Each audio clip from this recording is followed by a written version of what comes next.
some fun insights, to be honest. I think one is that there are reasonable chunks of consumers that are prepared to pay more for sustainable products. Some of them will pay a bit more, some of them will pay a lot more. The second is that brand trumps label when it comes to shaping sustainability buyers' viewpoint. They will tend to recognize the sustainability of a brand, irrespective of whether the label is necessarily what's driving that perception. The brand is kind of the overarching thing that they anchor on. The third is that consumers think they know very well what they're looking for when it comes to sustainability. But actually, when you start to pick that apart, it's much less clear that they actually know what they're looking for or what is sustainable.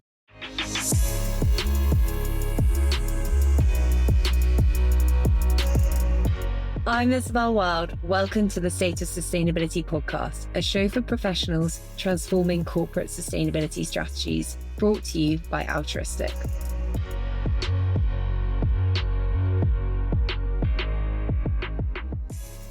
Today, we're going to try and understand the sustainable consumer.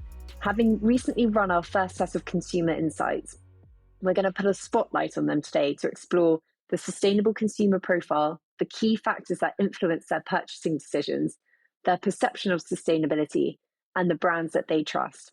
So, Seth, before we get going, there are lots of surveys out there. What do we try and solve in particular with this one? Yeah, well, Izzy, we've seen a bunch of the surveys that were out there, and I think there are some really good ones, frankly. So I really liked the McKinsey-Nielsen survey from a couple of years ago on consumer behaviors when it comes to sustainability. There was another survey, I think, from Bain & Company that I read some time ago, which covers also some Southeast Asian countries. The McKinsey-Nielsen one was focused very much on the US. The Bain & Company one was quite a bit wider. I've seen various other surveys of wide-ranging credibility over the years.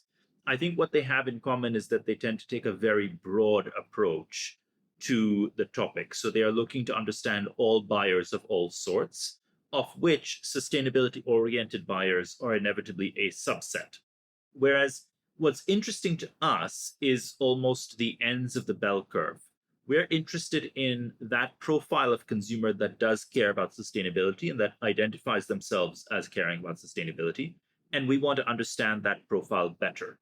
And the reason for that is because we have a hypothesis that that type of consumer, the sustainable buyer, is a high value buyer for the consumer market. They tend to be younger, they tend to be more urban, they tend to have more disposable income, they tend to be very loyal when it comes to making purchase decisions.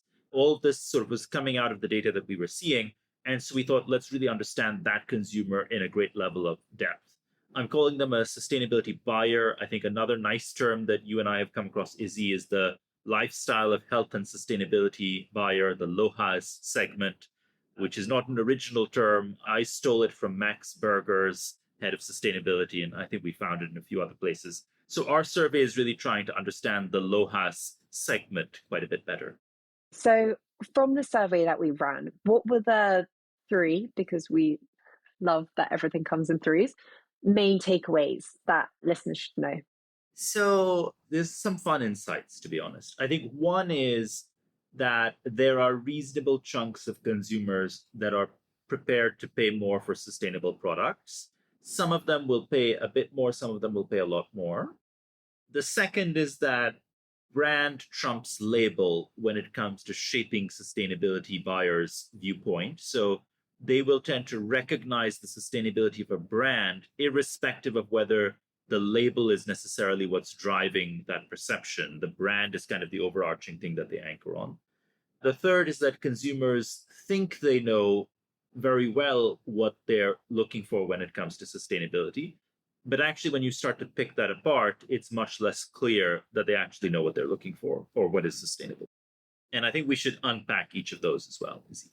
I'm a step ahead of you, Seth. I was about to ask you, can we actually go to the first point then and understand why these consumers are paying more and how to unlock that money? Because I think in the survey, it said that 77% were willing to pay a bit more and 12% were willing to pay significantly more. What's your read on this? Yeah, so let's first just calibrate, because the survey pool that we have selected for is already self-identifying as sustainability oriented. So we filter out people who don't factor sustainability into their buying criteria at all. But from the pool that we have left, we find that 12% are willing to pay significantly more for sustainable products. I think there's a lot more digging that we need to do in subsequent surveys. But what we find in this one is that one of the main categories of products that they apply this lens to is fresh produce. And so if you think about fresh produce as the first category, meat and dairy was actually also not that far behind. These are categories that the consumer looks to buy more sustainable products for. And I think that's quite interesting because it tells me at least two things. And I think we need more data to back this up. One is that the consumer has certain associations with certain types of products that are inherently sustainable. When you think about, let's say, fresh produce, you think about something that's healthy, good for you. It comes from the land. There's this whole agricultural element, and I think a lot of that also ports over to meat and dairy and so on as well. And so these existing associations shape what the consumer is looking for when it comes to sustainability. I think that we should also recognize that the kind of reinforcing role that health considerations play when it comes to sustainability. I think it's not a coincidence that these are also the products that probably have the biggest impact on health outcomes for a consumer. Fresh produce, let's say, in a positive way, and controlling your meat and dairy intake also from a kind of limitation of downside perspective. But the consumer tends to associate these things together. And that's actually also what we've seen in other surveys. And so, for instance, in the Bain and Company survey that I read some time ago, what I found really interesting was just the correlations between consumers that cared about health and wellness and well-being for their family and their identification of environmental sustainability as interesting or important. So I think there's a strong correlation there that's quite cool to dig into. And so, if you're trying to market your sustainability strategy or the sustainable elements of your product, if you're also having to consider the correlation with quality, price, and health, how would you go about that? What are the kind of the frameworks for your strategy to communicate it effectively? Yeah, so I think this needs, frankly, a lot more work, not just for us, but also in the industry. But I sort of think about a couple of different aspects here. What is a purchase decision that the consumer is already going to invest some thought in? And so if you think about something that you're going to eat, something that you're going to eat on a regular basis, these are more likely to attract some sort of consideration from consumers, especially as people become more health conscious. And I think that if you can tap into that existing motion where the consumer is having some sort of selection filter, that gives you an entry point as a brand to start shaping the consumer thinking also towards sustainability indicators. So you're thinking about, for example, is this low calorie? Also think about whether this is low carbon. I think that associative leap is not as high as it might be, let's say, if you're buying something completely different, like a washing machine, where you're actually, in a washing machine case, I would focus on, is this low energy consumption, for instance? Because I'm trying to play into people's thinking of a washing machine as a long-term asset that might also save them money if it works well and doesn't break down much. And so you need to think about the flow that the consumer is going through when making that buying decision and whether there's a parallel that you can squeeze in there. I think that's probably one of the more important ones. I think the other thing is that as you are trying to pitch sustainability to a consumer, it helps to think about building on the associations they already have. So if you're looking at, let's say, meat, for instance, meat and livestock, I think we saw this from Sainsbury's some time ago, where if you look at where they trial a lot of their sustainability interventions, it's at the high-end meat products that they sell, where they start, marketing certain sustainability credentials there. And I think that's because if you think about, let's say, free range, for instance, or grass-fed, like these things come to mind when you think about livestock naturally. And so it is not that hard for you to build in a sustainability lens into them. Let's go at the other end of the spectrum. Let's say you're buying a chocolate bar. You're probably going to be thinking about the sugar, the packaging, the cocoa. You're probably not thinking about, let's say, palm oil, for instance, going into that. It's not necessarily top of mind. That's not to say you shouldn't market your palm oil credentials, but it's probably going to be one step removed for the consumer to suddenly realize, hey, there's palm oil in this thing. Oh, wait, do I still want to eat it if it contains something that's also found in my soap and shampoo?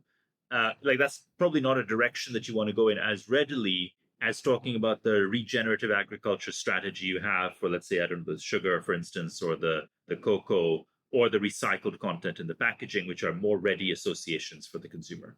Definitely. And I actually think a brand that does this well is Walker's Crisps. And so they're putting a lot of investment into sourcing their potatoes from British farms using regenerative agriculture. But their main communication tactic on this is that this is making your crisp tastier.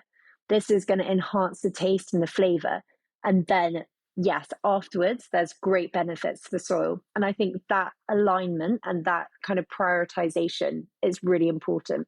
That's brilliant because you're tapping into an existing value profile for the consumer. The consumer already associates, let's say, crisps with something tasty. They're trying to optimize for what is the better crisp for me to buy.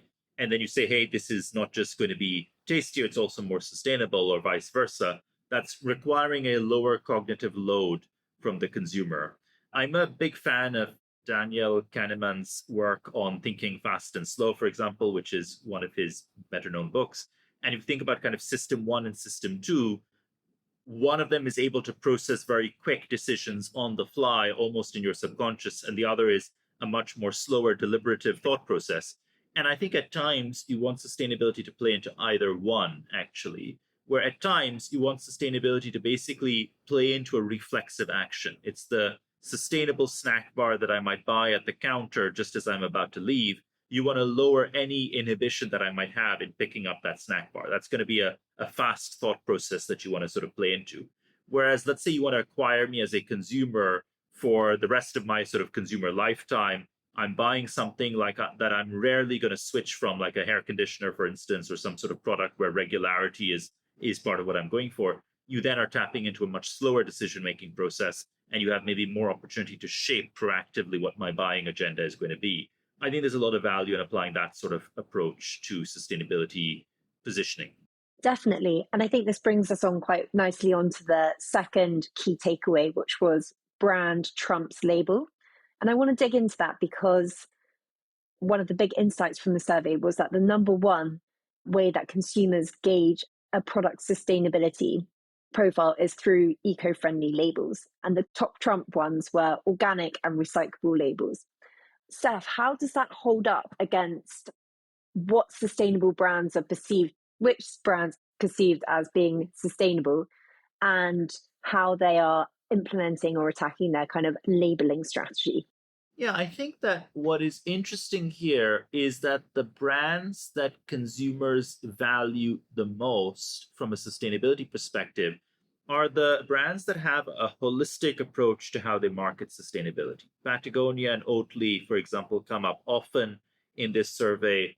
And I think that in many ways they've shaped the market perception of what a sustainable product and a sustainable leader is. And I think that the consumer has very little value associated with the actual, let's say, carbon label, for instance, on these products. And, Oatly obviously was an early pioneer in doing that. But I think that what the consumer looks for is the holistic brand. And they see the holistic brand as de-risking them. Let me give an anecdotal personal example, for instance. I went to buy a new pair of Allbirds some months ago, and Allbirds obviously has a carbon footprint associated with the product and with each variation of the product as well. So they have a SKU-based carbon footprint on the store. And what I found interesting was when I was looking at two products side by side, the difference in the carbon footprint between the two products I was considering from Allbirds was marginal. We're talking about like less than 1% difference between the two across the two products that I was interested in, which was so small as for me to set it aside and say, I'm actually just going to go based on fit and appearance and all the other stuff because the difference here is so small. And incidentally, I don't know how credible that kind of narrow thing is around the edges in terms of the analytics. But at the same time, I looked around, this was, in a department store, and I looked around at all the other brands, and I noticed there were no other brands doing this at all, which reinforced my perception that Allbirds was a sustainable brand. And so actually the brand perception was boosted by the existence of some sort of a label, for me. The label itself was immaterial. And I think what we're seeing from the survey results as well, in terms of, for example, where carbon labeling ranks, is you're seeing that actually this is not something that consumers deeply value beyond, let's say, any form of label. They want some sort of indicator that the brand is sustainable or takes this stuff seriously, the actual nature of the label, like our survey results are not definitive on one label trumping another in a way that I think makes any sense for anyone to go by. Yeah, and actually, I think it could be quite good to just do a roundup of the companies and the brands that our respondents did vote as being the most sustainable.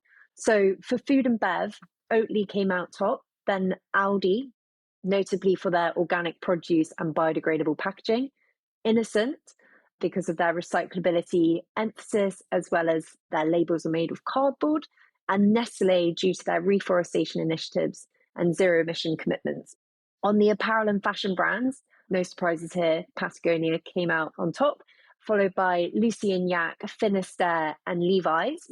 They were considered sustainable mainly due to, again, recycled materials, sustainable fabrics, environmental activism, and ethical manufacturing products practices. And then in the personal care industry, it was Burt's Bees, Honest Company, Lush, and Biotique, because they were recognized for their organic ingredients, sustainable packaging, and ethical sourcing. Seth, are there any key themes here or trends that you see throughout the brands that would be good to pull out? Yeah, I think one of the interesting themes is off the cuff is I think the average age of the brands that you've mentioned is like 30 years, maybe even older than that, right? If you start factoring in Nestle. But if you look at like Aldi, Nestle, Levi's, like these are obviously well established old brands with long associations, right? These are things that your parents and grandparents were buying as well. Even actually a lot of the other brands, if you look at Patagonia, if you look at Innocent, if you look at Burt's Bees, if you look at Lush, like these brands have been around for decades. And so I think that just feeds into the same point, which is these companies have had a lot of time to build a brand. And it's not that they have decided one day to try and be sustainable for the most part. For the most part, these brands have been valuing a lot of the same things and maybe positioning them slightly differently now, but valuing a lot of the same things for quite a long time, actually. And that association is what's stuck in the consumer's mind. And I would argue that that is shaping a lot of what consumers are seeing. It's the fact that they have had time to get exposure to this brand as a holistically sustainable brand. I think also what you've spoken about previously is around the consistency of messaging. And I think that's a key thing that I see across all of these as well. It's that, and feeds into what you're saying around the holistic approach, is that all of these companies approach sustainability in quite a consistent way. Yeah, I fully agree with that. And I think actually a number of these brands have done a good job of positioning almost like an anchor product for their sustainability mission and really building the ethos around the value chain for that product. Like Burt's Bees is one of the best ones where it's so anchored in kind of, in beekeeping and nature around one flagship product, really. I think that's an amazing story there. I think Levi's is a really nice one as well. And we know Levi's is doing a lot of great stuff also in its value chain to make denim more sustainable. Jeans also are one of those products that you can keep using again and again. The lifetime is quite high. I think a lot of these brands have benefited from being able to really, really build a brand around one champion product. Yeah. So let's go on to the third takeaway. So this is that consumers think they are savvy around sustainability. And actually, over 75% of respondents said that they're confident in recognizing environmentally sustainable products and brands. But alongside this, it also came out that the number one brand perception for sustainability is packaging. And the big materials that came out as deemed as the most sustainable was biodegradable and compostable packaging. And these were the gold standard of sustainability. Seth, I'd love to just get your take on how the perception of being confident in sustainability versus the insights of what people think sustainability actually is weigh up against each other. Yeah, I find this one really interesting because I've done a fair bit of work in packaging over the years, including for multiple industry associations around different packaging types. And what I've realized is that most consumers really have very little idea about packaging sustainability. If you ask them to compare different types of materials, they often choose the wrong one from a sustainability perspective. Different sustainability indicators can be contrary indicators for different materials. And this compostability, and for example, is a nice one, or biodegradable is a nice one, in that the same packaging material, if it's compostable, but actually doesn't end up in a compost pile and instead ends up in a regular mixed bag of waste headed off to a landfill, can be a biohazard. It can actually, I mean, it can degenerate or degrade within a big pile of trash, release methane, which is worse for the environment than, and most other things that could be happening to that packaging material. And frankly, if it's an underground landfill, then actually that could even be a massive explosion hazard as well, because you get all this methane being released from this biodegrading packaging under the earth. So you have to start sticking kind of pipes in to try and release the methane and then take off the methane and use it for energy. But it just tells you a little that the consumer understands only a small part of the picture when it comes to packaging. It's not wrong to say that biodegradable or compostable packaging can be more sustainable. It can, provided its post consumer life works a certain way. And the same is frankly true for plastic. It depends entirely on what the post consumer life is. And actually, if you look at pretty much any packaging substrate, the sustainability is dictated by how it's disposed of and how it's treated in the waste system. So the very fact that the consumer feels that they know what is the most sustainable indicator and they think that this is it categorically, and that's just within the packaging space. But actually, when you look at most products, packaging may be a very small share of the emissions. There are some product categories where packaging is a huge component. And I know we're anchoring on emissions, but let's get to the other things in a moment. If you look at emissions alone, for instance, if it's a glass bottle, then I buy the fact that the packaging is a reasonable chunk of the emissions. For most other types of product, we're talking about still lower than 25%, lower than 20%, not insignificant, but usually not the biggest bucket. And so the fact that the consumer thinks this is the biggest bucket is quite interesting. The other reason why packaging often gets targeted is because a lot of it ends up in the ocean and in nature. But actually, if you look at the types of packaging that do badly in nature, it tends to be, again, very specific types of packaging that do very badly in nature. And that also comes back to how they're disposed of and what their post consumer process is.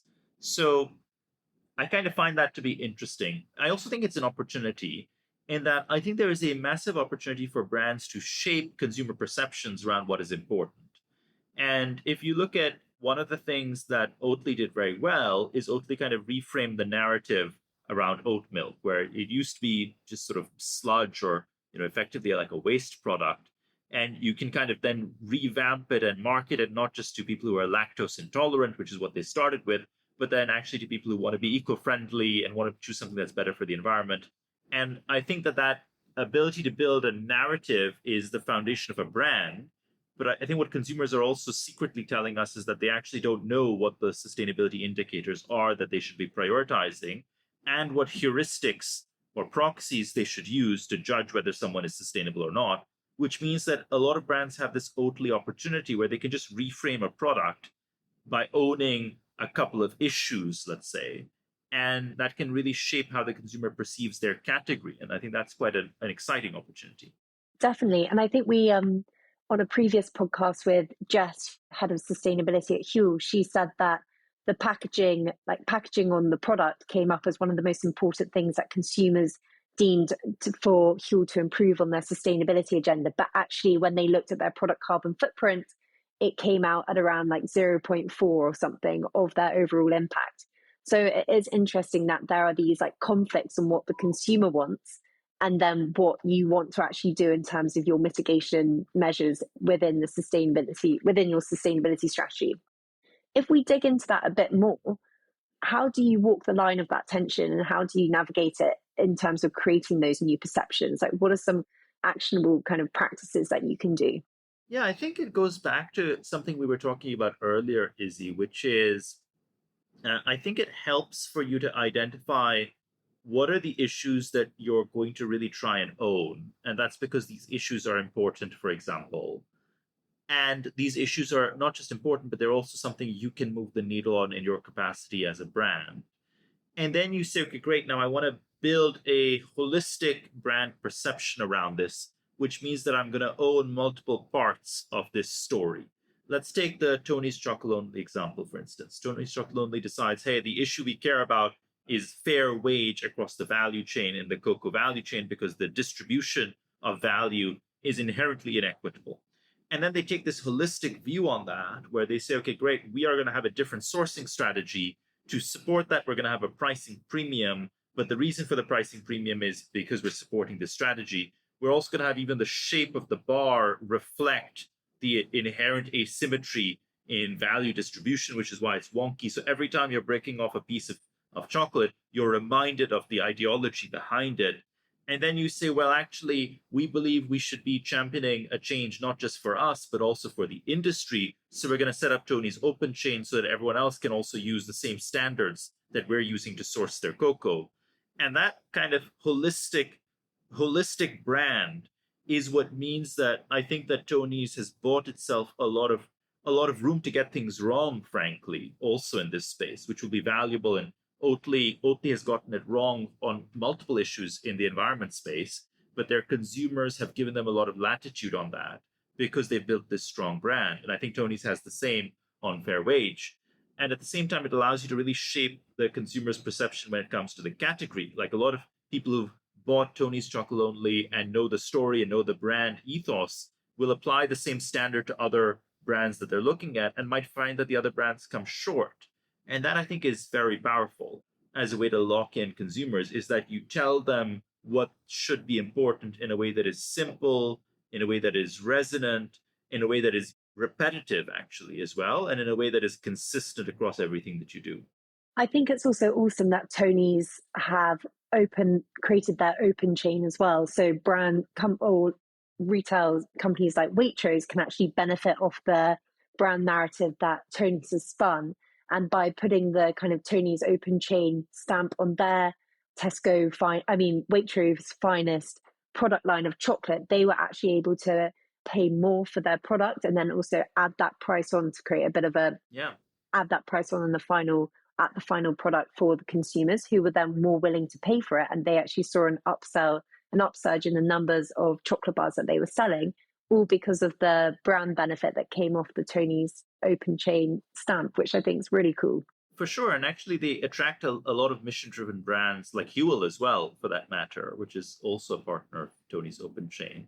I think it really allows them to build a strategic position in the industry while at the same time building this brand perception. So I think that there are a few of these emerging that are really very exciting.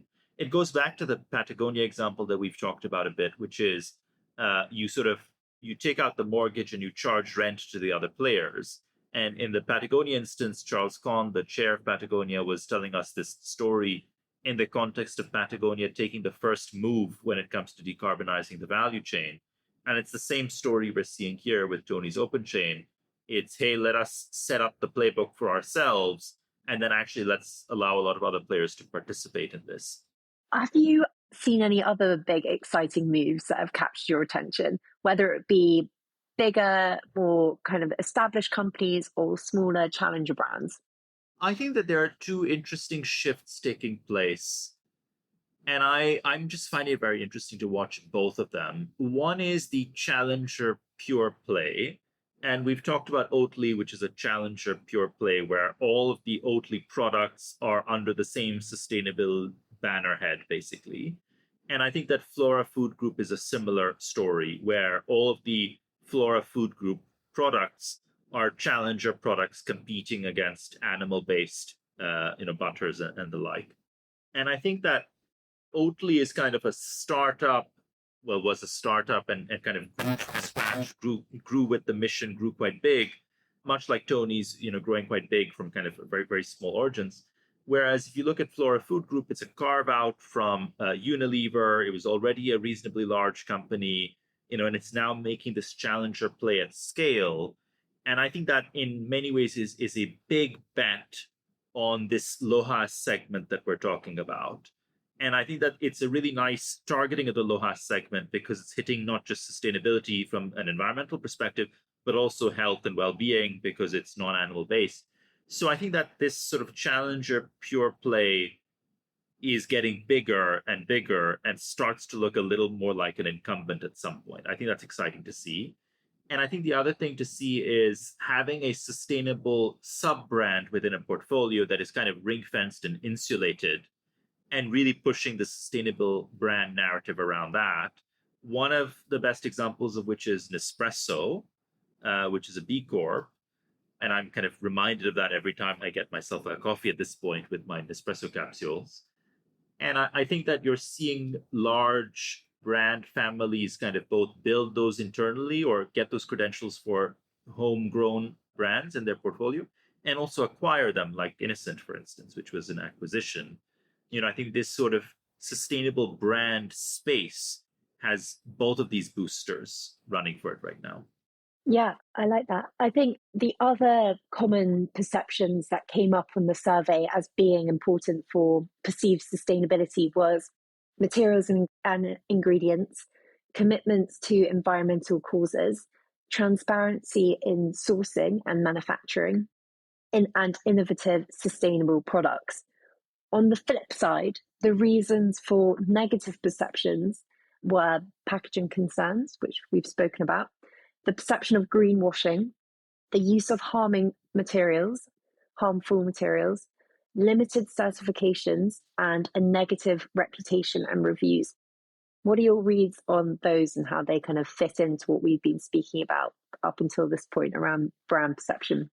I think it's really just telling us the same stuff with a different side of the coin. I mean, if you look at, for example, harmful ingredients or materials, that's playing into the same health and wellness narrative, with a slice of the environmental impact as well. You're looking for brands that have low toxicity inputs. You're looking for stuff that you can understand the ingredients when you look at what's on the back.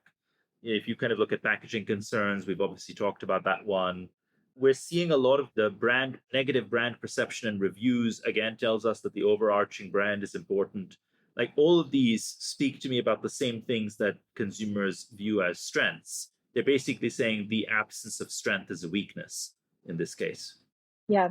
Well, I'm going to do my best at just summarize our key takeaways. And then, Seth, I'd love to get your thoughts. And I've been scribbling wildly on the side. So hopefully, hopefully I managed to capture it. But I think the the main three. So one, the consumer is willing to pay more, or the LOHA segment are willing to pay more, but you've got to segment your product portfolio and choose those big bet products or those big bet brands that you want to focus on and turbocharge those. So, for instance, Nestle or Ben and Jerry's or any of the examples that we've been speaking about today. The other one is that consumers think that they're sustainability savvy. Whilst this may manifest itself in ways which aren't aligned with what your product carbon footprint is saying, for instance, your packaging materiality, this engagement is a really powerful tool that you can use to change their perception around these sustainability points. The last key takeaway is that labels are not enough. You've got to take a holistic approach to brand perception. And whether this be through consistent messaging or whether this be through also taking into consideration like quality, price, and health, those are really important things to consider in your communication strategy around sustainability. Don't just use it on its own as its standalone point. Seth, how would you add to those or edit or change? Yeah, I would maybe make one piece of emphasis and one slight edit there, Izzy. So the emphasis, I would say, in terms of turbocharging your marketing, let's say, and distribution to impact the consumers that will pay more. My emphasis on this is I think it's helpful to think about specific micro markets. And what I mean by that is there are specific demographics that can be distributed to through certain channels. And I would think about defining them in the context of specific locations, age brackets, other identifiers, like get as specific as you can, because it may well be that in those specific micro markets, this 12% jumps to 30% or 40%. Like this is something we need to understand more with subsequent surveys as well. It could well be that 1 in 2 buyers from Waitrose in South Kensington is a LOHAS buyer, for instance.